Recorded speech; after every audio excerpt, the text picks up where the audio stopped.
what's up, everybody? Welcome into Tom Curran's Patriots Talk podcast. It's Tuesday. We're still kicking through. The Patriots lost. Phil Perry right there. Phil, you've heard the saying, you can't fix stupid? Heard that. Okay. Generally, that might be accurate, but in the Patriots case, I think you can. You know, you just stop with the third down penalties and the first down turnovers. You stop with the horrendous decisions and the inattention to detail. You stop missing tackles, and you stop with in-the-moment decisions that wind up being disastrous, like this one right here. This is Pop Douglas, if we could throw that picture up there for the folks watching at home. You know, I contend that Pop Douglas on this play was in a position where it made sense to move backwards because he was going to make the first down. Look at him, he's right there. He should have burrowed, like you said in the moment after the game. I said he didn't need to burrow. He wasn't in a position to burrow. He could have burrowed. The point remains, though, you have to fix it, and you don't have time necessarily to pull the car over to the side of the road and have 10 days of practice. You got to keep plowing forward. This is a point that you asked Mike Vrabel about on Monday. Just to follow up quickly, I remember it was your introductory press conference. You talked about accountability and how you kind of need to know guys before you can hold them accountable, because you don't want there to be pushback. No, I mean, I don't know. I think to get to know guys well enough now to hold them accountable, right? Yeah, I mean, I do. But I also got to try to balance, winning football games and gaining yards and scoring points and, all those things, right? So there's we just got to get it fixed, right? And I know there's no easy fix, and the only thing I know how to do is work, and we'll work at it. And if I feel like, or we feel like that it's, in the best interest to limit those opportunities, then we'll have to do that. Phil, it's a great question. How do they fix it while and hold people like Rhamondre Stevenson accountable or Drake Maye while still preparing for the next game? Yeah, I think you can. This is what makes the Stevenson conundrum an interesting one. As good a player as he can be when he's at his best, Tom, I think you can still compete without him. I do. I think Antonio Gibson gives you a representative NFL caliber between the tackles running back who measures about 6 feet, about 225 pounds. And that to me would be the simple fix. And you are at the same time still competing, even if it's not to the same degree that Mike Vrabel and Josh McDaniels believe, because everybody sees Rhamondre Stevenson as sort of this next level talent.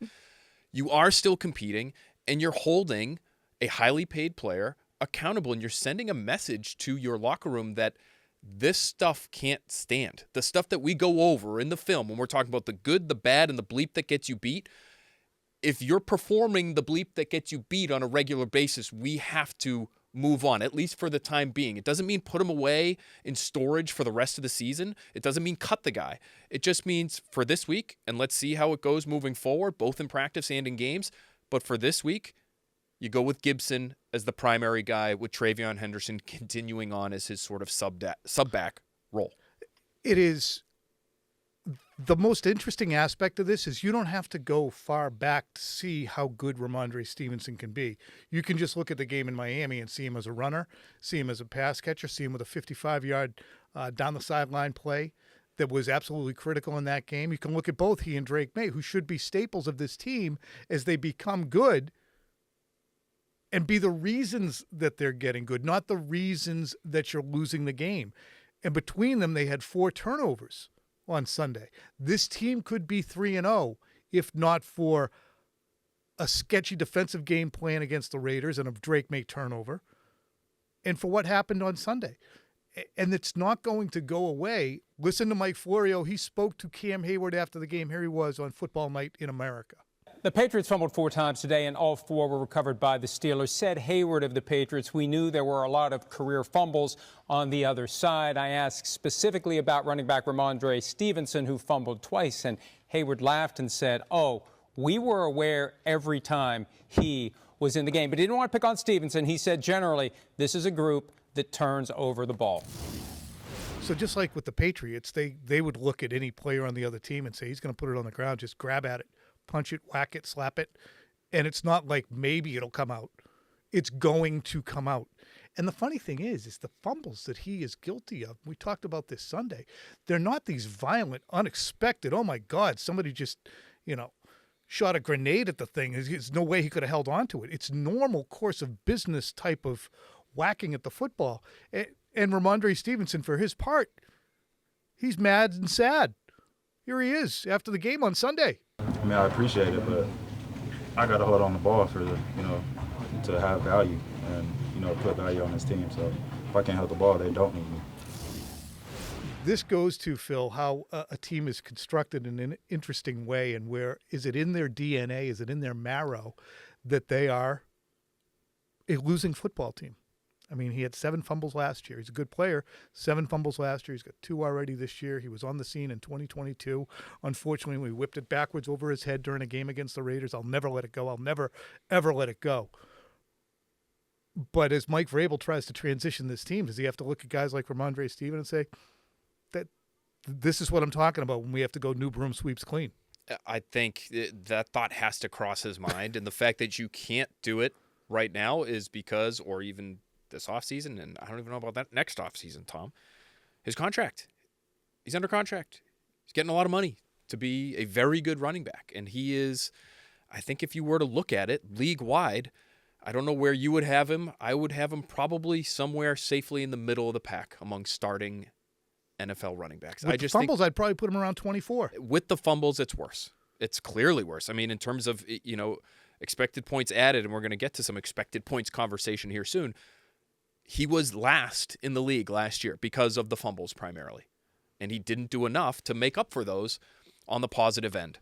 So, yes, that's exactly what Mike Vrabel wants to rid his team of. And again, I would say for the time being, in the short term, to me, the answer is if you want to establish what you're trying to be moving forward and not lose all that much by going to the guy behind him on the depth chart, there's very few positions where you can do that and get away with it.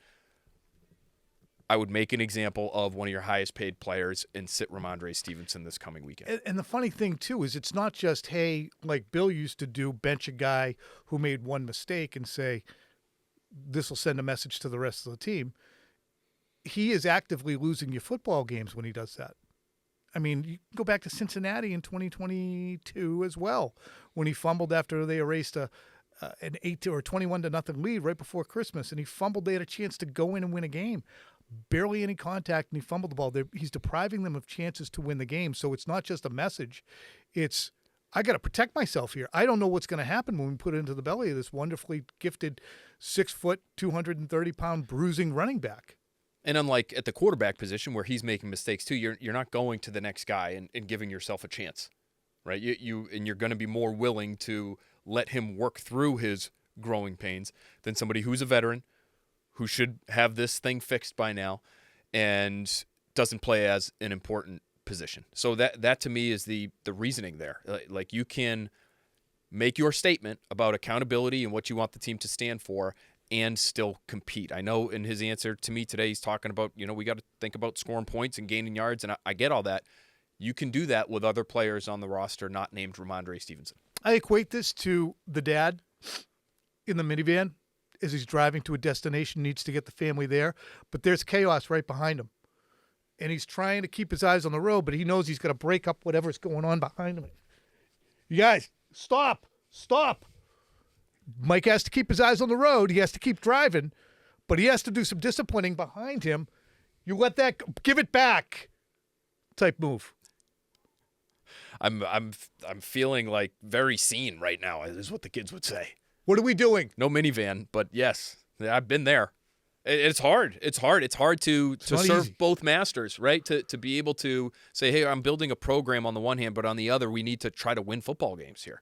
And we still, our fans at home haven't seen us win a real consequential football game in some time. And we need to do that. And we need to start, making some progress in that regard. But I also might need to tear some things down here in the process of building it up to where I want it to be in the long haul.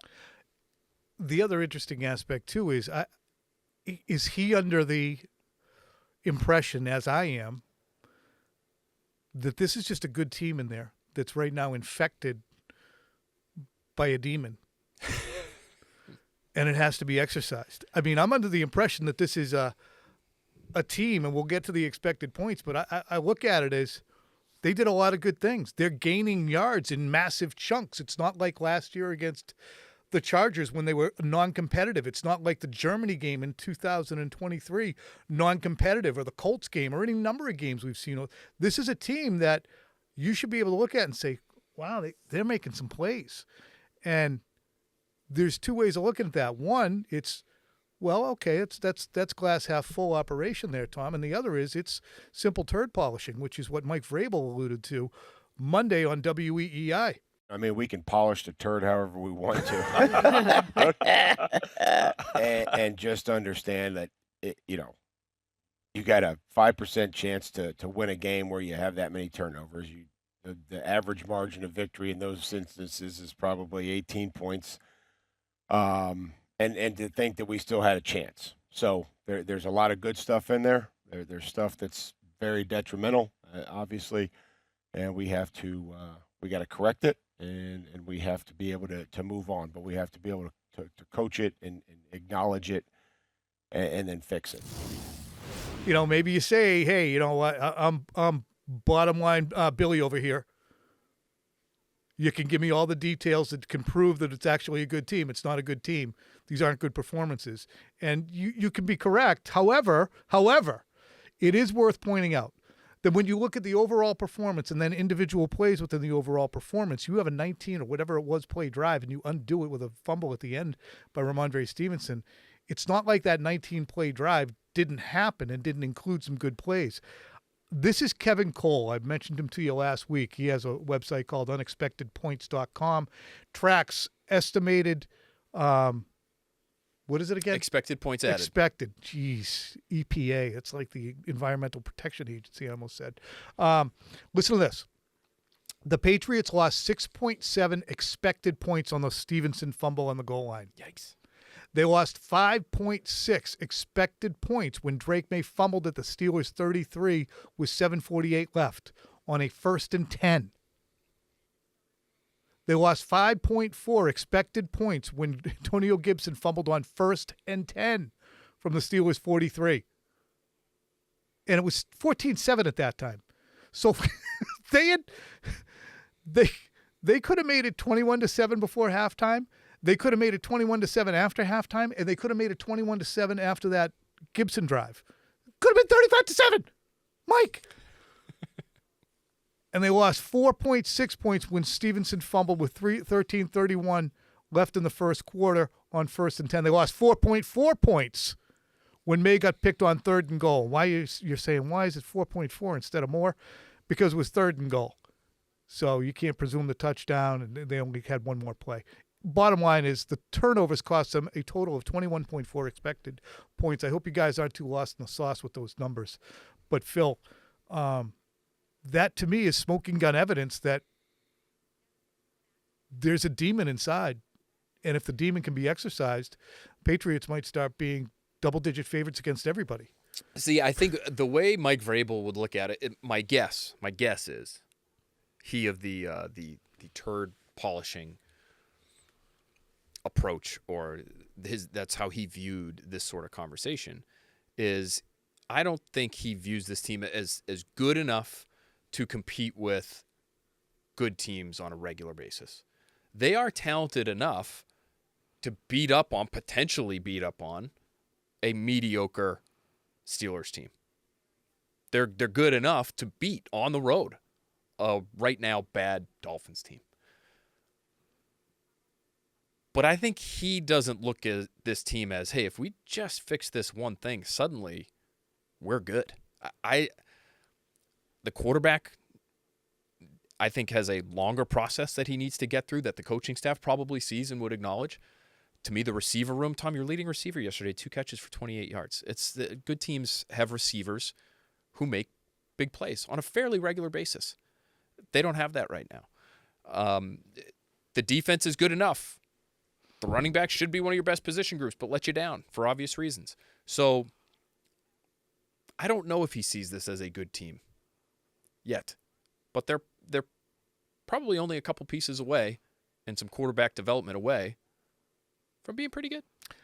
It's funny, last year, and I'm only using it over and over and over again by way of comparison. I know it's over and dead and buried, but when the Patriots would complete a pass on 3rd and 7 for a first down, your mind would click to, well, that was lucky. I'm not going to do that again. Now they're doing it on a fairly regular basis so that when it's 3rd and 7, you're not like, well, get the punter ready. I mean, you really think that between McDaniels and Maye's ability and the protection that will be afforded, something is going to come open for the Patriots. So to me, there is progress, but that's what makes it that much more maddening. And the Patriots get ready for the Carolina Panthers next Sunday, and the Panthers won 30-0 because they finally woke from a slumber. We're going to be back in just a minute. We'll get into Drake Maye a little bit more after the break. The interception, turnovers are always a killer, right? And especially when they lead to points or they take away points. The Drake Maye interception at the end of the half, should that have been a back pylon throw? It shouldn't have been a flat one. Obviously just having an idea of where that guy is and be able to put some air in it. And I think that those are things we have to be able to see and again get the spacing that we need and be able to keep it out of harm's way. Welcome back, everybody. That's Mike Vrabel on WEEI, the Greg Hill Show, talking about the Drake Maye end zone pick, which, again, I didn't do a good enough job. Really, I didn't scrutinize it well enough. We said, he might have been concussed, and we spent a lot of time on that, and sometimes you can't control somebody hitting it. And then you look at it. I looked at it on Sunday Night Football and was highlighted by Chris Sims. Why would he throw a line friggin' drive? I'm the same way you are, and I felt the same having seen it a second time because I am of the mind when we watch these things live and we see passes bad at the line of scrimmage, hey, you can't control what everybody is doing out there. Every once in a while, a hand's going to get up and knock one down. But you're right, and Vrabel's right. There should have been some air floated under that pass. Tom, I just wonder, we know how detailed these plans are, right? Especially 3rd down in the red zone and how frequently they must have practiced that particular play for this particular matchup in the week leading up. And my guess is every time he threw that pass in practice this week, whether it was 2, 3, 4, I don't know how many times, but every time he threw it, my guess is he just put that thing on a line and the guy was open and it didn't matter. But whether or not there was an extra defender in there because there was some traffic, it looked like Pop Douglas eventually made his way into the picture on Sunday. So, should he have been in that spot a little bit earlier and maybe changes the look of the defense and that makes that pass a little bit more completable? Or, the defensive linemen just aren't as good as Cam Hayward on the Patriots practice squad. And so he doesn't have to worry about them batting down a pass in that sort of situation. I do think sometimes of, okay, what did this look like in practice? Because that to me sometimes could explain why they handle a certain situation in a certain way. Decisions like that. It doesn't excuse it, though. In real time, see that the guy is right there and give him a little air under the football to make it easier for everybody. And that's being, a point guard. That's being a nuanced player. That's having the game slow down and say, oh, I see a flash of white in my throwing alley, and those guys are big, and they're smart enough to put their hands up, and he's got plenty of room. Boom. Just a little delicate throw. I wonder how maddening it must be for Josh McDaniels at this juncture, because I wrote in my column that I wrote on Monday, this stuff will be exorcised from Drake Maye's game. Drew Bledsoe in 1993 had a 5-interception game against the Steelers. I think they lost 7-2, or it was just horrendous. Tom Brady threw 4 picks on 4 consecutive possessions in October of 2001 against the Denver Broncos. They were absolutely hammering the Broncos. They looked brilliant. Brady started the game like 8 for 8, and then he threw 4 picks on 4 consecutive possessions. The Patriots lose 31-20. And Tom Brady was in his second year, just like Drake Maye. And we forget that happens to a second-year player, even one who was on his way to a Super Bowl win, which I don't think Brady's on his way to, or certainly him not being on his way to, nor Maye. I think Maye is closer than we think. Because so as weird as it sounds, the absolute mind-numbing stupidity of some of the things that he does, to me, looks more fixable than somebody who just outright can't play the position. Like, I don't know if you have to use a cattle prod, some kind of a buzzer. Taser. But, like, when I look at that play, the fumble late in the game where it's, oh, good. He's got pressure on him. He's got two hands on the ball. Scott Pioli's sitting right next to us. We're in the green room watching. And he's like, good, look at that. That's improvement, two hands on the ball. As the play's going on, and then he just, and the ball pops out. So he's getting closer. He just can't get to the end of the play yet, but it's coming. I think you're right, and I think it's in a weird way, and in a way that Patriots fans probably don't appreciate because it's painful to watch in real time. Tom, think of the number of times he's turned it over in that kind of situation. Preseason opener. He's getting dragged down, and he tries to do something with the football, and it flies out of his hand. And last year in Miami, I can remember, same deal. He's in the grasp, essentially. It tries to do something with the football when he shouldn't. It ends up coming loose. I think that one was technically picked, but I think he was hit. Ball came loose, popped in the air, caught before it hit the ground. Now he has this one under his belt. And so the more he experiences this, is that not eventually going to click in his... This would be the worry if you're a Patriots fan, is that it never clicks. But I'm with you. I think it will click eventually. He'll be in the grasp. He'll see somebody open, and he'll say, boy, old me would have tried to get it to that guy, but I'm just going to, especially on first down. On first down, I'm just going to go down here and live to see another play. I thought Vrabel was in a weird way after the game. I thought it was a little almost sarcastic or just biting. This was classic Vrabel. Hey, you have to understand, like, you can, and I'm paraphrasing here, but he uses the words save the day. You can save the day on another play or on the next play. And to me, that's Vrabel acknowledging what I'm sure he knows, what I'm sure Josh McDaniels has talked with May about. You don't have to always be the hero. I know you're not surrounded by the greatest talent. I don't know if they would even acknowledge that to him, but I would say that to him now. Hey, you're not surrounded by the best supporting cast in football on your offense. You're not. But you also don't have to save their asses every single time you touch the ball. That doesn't have to be the approach. Because when you do, that's sometimes when you make your gravest mistakes. And it's so funny because, forever, but especially now, the praise that goes to superhuman, superhero plays, whether it's Mahomes. I mean, Mahomes throws it backwards on Sunday night. Just a horrendous play, but it ends up being great because he runs over and strips it. That was a great play. I mean, it's an idiotic play that became a great play. It was so Jeter. It was such a Jeter play. But to me, these guys are under the impression, well, I'm a superhuman player. I'm a franchise quarterback. I need to make things happen out here.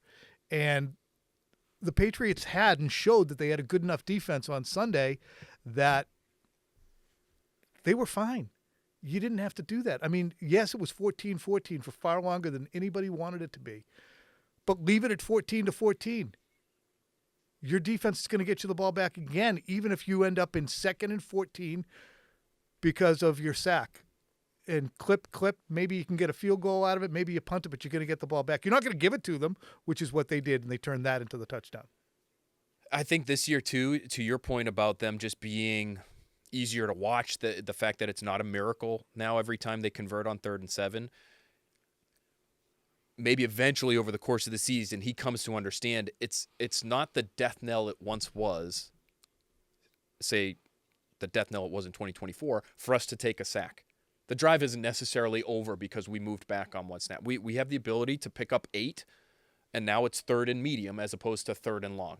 And I have the ability to scramble with my legs and pick that thing up, or I can hit Travion Henderson out of the backfield, or Hunter Henry is as dependable as he's ever been, and we'll find him on 3rd. We can survive a bad play. I think that's part of the mentality that he's going to have to develop here. All right, I think we've done enough plumbing of the Patriots' loss. But I did want to highlight one interesting trend from around the league that I think Patriots fans will be arrested by, and that is the fact that Mac Jones has reached 2 wins with the Niners already, and Drake Maye, by my count, has 2 wins with the Patriots. It's an eye-opening development, Phil, and I just want to acknowledge it. There's not a lot we can do to go into this and explore it, but I told you before, folks, and I might have been wrong about Demario Douglas, and I might have done a bad job of highlighting that should have been some air under the ball that Drake Maye threw into the end zone. But I was ahead of the curve on Mac Jones. He will start and win a playoff game, not as a starter, but perhaps as a backup coming up. If you're the Cincinnati Bengals, do you make a call on Mac Jones right now? Well, so I would have, although now he's dealing with a knee injury apparently that might make him unavailable moving forward as Brock Purdy is getting healthy and could be back in the starting lineup. So I still might make that call. There's going to be a team out there that is going to need a starting quarterback at some point during the second half of the season. And maybe this knee injury by then is cleared up for Mac Jones. This is it's just such a great case study, Tom, in situations and how important they are for players at that position, even though it is this transcendent position, it's the most valuable position in sports. It is at the same time maybe the most dependent position in sports. It's dependent on the play caller and the coaching. It's dependent on the offensive line. It's dependent on the weapons you have. He is a first-round receiver, and Ricky Pearsall there. He is maybe the best running back in the league, and Christian McCaffrey, who looks like he's rediscovered the fountain of youth here, and he's got what is universally considered one of the best offensive minds on the planet, and Kyle Shanahan calling the plays. And when you know it, he's winning some football games. It does matter. It is so weird. Tyquan Thornton is with the Kansas City Chiefs now, and he's not ripping things up. He's not the second coming of Mark Duper, but he looks fine. He looks pretty good. He looks pretty it's good. Stunning how good he looks. Meanwhile, Jabril Peppers separating Antonio Gibson from the football and taking great delight in that. This Patriots team is fascinating to me, and I think that Mike Vrabel really articulated things well when he said on WEEI on Monday, a good way to close this particular podcast. Mike, have at it. This is how it's going to be every week. So take your heart pills and be good in situational football. I agree with that. Garlic, maybe omega-3s, all that stuff helps. Fish oil. Yeah. Yep, fish oil. That's going to help your circulation. You want to get that in your body before Carolina, because I know you're going to be having some high blood pressure if Bryce Young and company are smarter than the Patriots on Sunday. You can't fix stupid. Or